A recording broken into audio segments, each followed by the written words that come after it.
We're seeing all these names and figures pop up around who takes Lewis's seat at Mercedes, and we know that Max is maybe there in the background. I think George Russell made the comment that he spent a lot of time with Toto in the off-season, and all of a sudden, you know, watching his phone light up with every single person's name. And if I was George Russell, hilarious. I'd want to know exactly who's phoning Toto, and I'd be going, sorry, no, not him, Toto, no, or him, no, or them. No, I'd want to say if I was George Russell. Might not get a say. No. Can you imagine him getting a say in this? Do you get a say in who you work with? Obviously, because you work with the best people.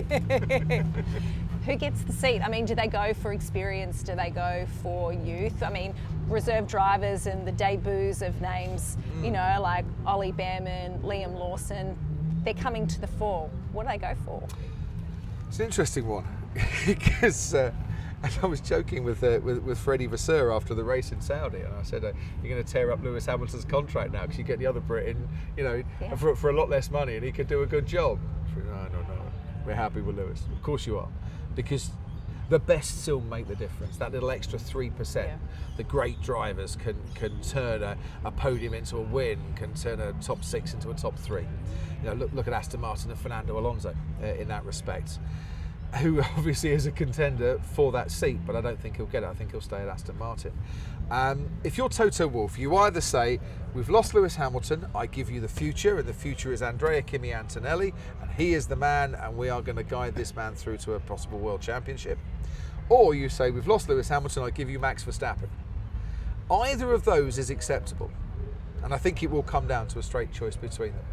And Toto is in a position where with Andrea Kimi Antonelli, he doesn't have to make a decision now. He can wait as the season goes on and not just judge him on results, because I think that would be unfair. You judge him against his teammate, who is Ollie Behrman, which is a big help, and you judge just the way he goes racing, not necessarily on the results that he's putting in. If he can get Max Verstappen for 3 years and he can place Andrea Kimi Antonelli at Williams, say, for a couple of years, that would be a good thing for Mercedes, but Williams aren't going to take Kimi for 1 year. That's not what they're about. Not going to be used by Mercedes in that respect. Could Max Verstappen join Mercedes? Look, I think it's unlikely, but you never say anything isn't possible in Formula One, because it often is. Personally, if I was to put an Aussie dollar, if I wish I had, hang on, I could probably organise some for you. Well, you see, you've got more Aussie dollars than me, but I tell you what. As we're here, and as I'm going to empty my pockets right now and prove that I do carry cash around with me, here is 10 Aussie dollars, Jess, on the table. It says they go with Andrea Kimi Antonelli for next season. You heard it here first. Yeah, I mean, that is proper money as well. Do I keep that until it goes down? You keep that, and do you reckon Max is going? I don't know. Come on, you tell me who's going to Mercedes. I reckon he is. You reckon? Yeah. Right, so you put your $10 on top of that. Right. Right. Oh. And next year at Albert Park. All right. I've actually got a 20 on me as well. We'll But I'm not go and spend lending it you at a the bar. tenner for a bet. It's going to cost us more than that. Go for a drink in Australia these days, but all right, that's it's a deal. One schooner each. It's a deal. How much agitation is there at Red Bull and RB around seats? How much pressure is Daniel Ricciardo under? It's like a huge pressure. Sonoda, is he under as much pressure? What does it look like as well for Sergio Perez next year? How do you see all of that? Well, Sergio, in the first 2 races of the season, Sergio's done what he's been asked to do, and that's, you know, if Max is winning, be second, and if Max has a problem, be first. That's his job for this year. So if he carries on doing that, they'll keep him. And they'll keep him because of his driving, and they'll keep him because of his commercial assets as well. He brings a lot of money to the team, and he sells a lot of cans of fizzy stuff in North America and Latin America. So, but if he's having a season like last year, where he was underperforming at times, then the pressure's on him. Daniel Ricciardo, you mentioned, has not started the season that well, and I'm sure the RB will be a better car in time. It might not be the best car for him at the moment, but he's been beaten by his teammate, and you have to judge yourself against your teammate, and that's not in Daniel's favour. I still think Daniel's a fine driver. I think he deserves his place on the grid.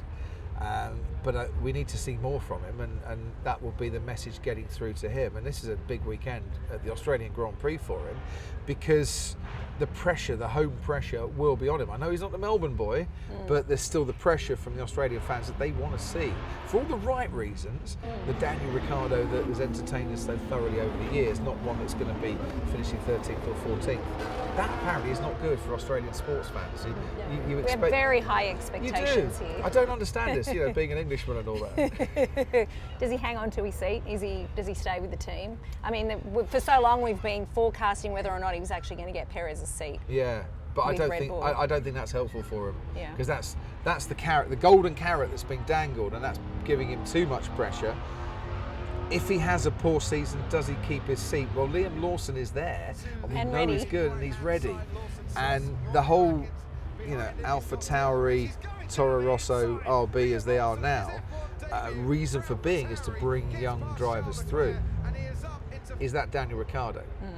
As much as I'd like to think that at his age he is still a youngster, certainly compared to the 50 pluses like myself, he probably isn't a youngster in F1 terms. Oscar Piastri. I mean, when you There's talk a about youngster. there's a youngster and there's someone, a Melbourne boy, we've got high expectations.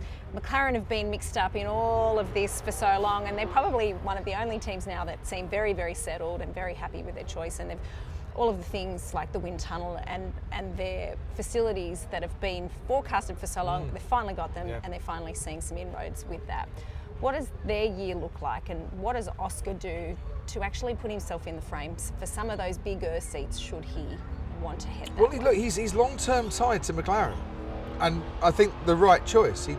They believed in him, he believes in them. Same with Lando. It's a good marriage. They're good teammates. They get on. They push each other. Everything seems to be right with McLaren. There's no niggly issues in the background looking to derail that team. It's going to take 7-8 races apparently for the first big upgrade to come this year. They did that successfully last year. That's the pattern that worked for them. So let's repeat that. They're probably not in as good a place as they wanted to be at the start of this season. And I think both drivers were maybe expecting more given the way that last year finished for them. But all Oscar can do is carry on pushing and beating his teammate, and when the chance comes, you take it.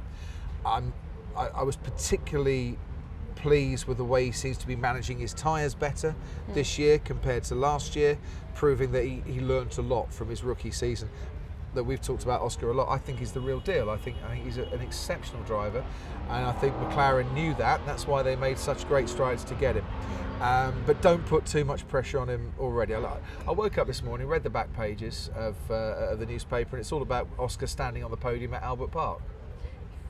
I don't see that. We're dreamers, Crofty. Well, yeah, we can't help it. We can all be dreamers. I don't mind dreaming occasionally, but the reality is Yeah. the car is probably not the second best car. So at the moment, Max and Sergio should be on that top step and second step. And who's third? Probably Ferrari or Mercedes. Choose one or the other on the day, and then it's probably McLaren, and then it's probably Aston Martin. So he's going to need a few retirements, I think, to get up there. But fourth place in Saudi was a terrific effort. It really was. He drove a super solid race. He qualified well. He started the season the way you would expect Oscar Piastri to do that. Confident, calm, a little bit out off the radar, and successful. And that's Oscar. And eventually we'll see him on the podium more, winning more. But I don't see that at this moment in time. Saying that, I'd love him to win the Australian Grand Prix. Then we wouldn't have the Dutch and Austrian national anthem combination that seems to Wow. highlight our Sunday.